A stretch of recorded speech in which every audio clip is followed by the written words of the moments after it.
జగన్మోహన్ రెడ్డి ఈరోజు ఆయన ఒక దుర్మార్గుడిని పరామర్శించడానికి పోయినాడు. అక్కడికి పోయి ఆయన ఏం మాట్లాడుతున్నాడు జగన్మోహన్ రెడ్డి? ఆయన కులాల గురించి మాట్లాడతాడు, చంద్రబాబు నాయుడు గారు లోకేష్ బాబు గురించి మాట్లాడతాడు. నీ పార్టీ వాళ్ళు కూడా సమర్థించరు. అదేమంటే వార్నింగ్ ఇస్తావు, సప్త సముద్రాలు ఉన్న పట్టుకొంచి లోపలేస్తానంటావు.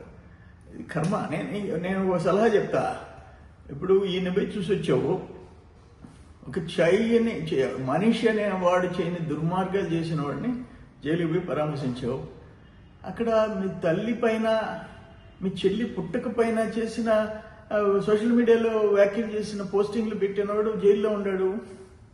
ఆయన కూడా పోయి పరామర్శించరా, ఒక పని అయిపోద్ది. ఆ పని చేయి, నువ్వు మంచి పేరు వస్తుంది నీకు. ఇది దురదృష్టం. ఇటువంటి నాయకుడిని మనం సమాజంలో ఎంతమందిని పార్టీ నాయకుల్ని, ముఖ్యమంత్రిని చూసాం. కానీ ఇంత నీచమైన ఆలోచనలు ఉండే ఒక పార్టీ అధ్యక్షుడిని మనం ఎప్పుడు చూడాలి.